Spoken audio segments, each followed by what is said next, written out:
j'ai été la découvrir en visitant leur site de production en Italie et ça m'a plutôt convaincu. Nicolas Guillaume, exploitant sur la commune de Carreau. Je suis associé avec ma femme à 50% sur un élevage de 800 truies et 100 agresseurs partiels. Donc l'exploitation, il y a 460 hectares de terre, principalement à destination de consommation pour élevage porc. On a réellement focalisé jusque dans les années 2015 sur l'investissement porc.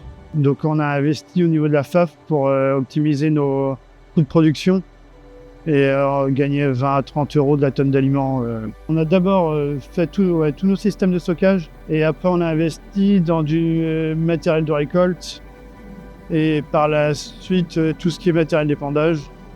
On a acheté une machine, première machine à rotor en 2020, idéal 8 PL, donc avec une barre de coupe 9,20 m, cueilleur 8 rangs. Donc on a renouvelé cette machine-là pour passer sur un modèle supérieur, idéal 9 PL. Et aujourd'hui, l'équipement qu'on a sur l'exploitation serait capable clairement d'avaler plus de surface. Sur l'idéal 9, tout a été fiabilisé.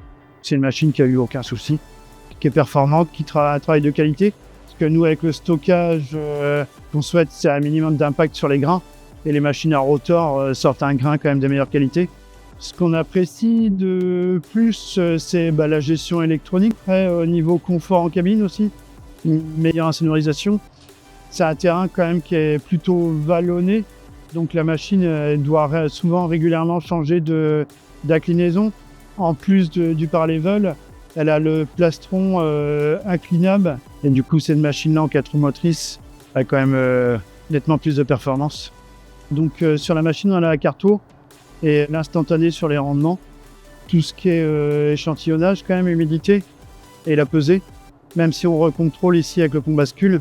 Au niveau partie moteur, le caisson avec l'inversion du flux, ça c'est clairement un plus.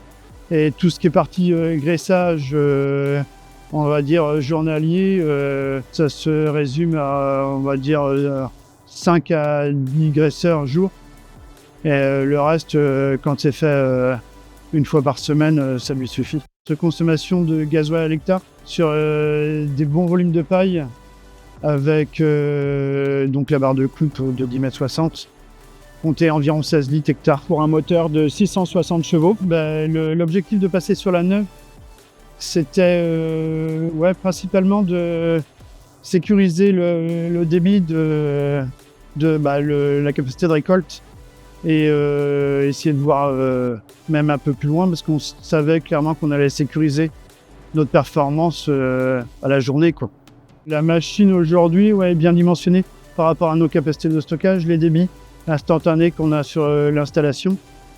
On va dire entre 3,5 hectares et 4 hectares en céréales. Et maïs, elle va être largement dimensionnée parce qu'au niveau de l'installation de broyage, c'est une installation qui va tourner environ à 40 tonnes.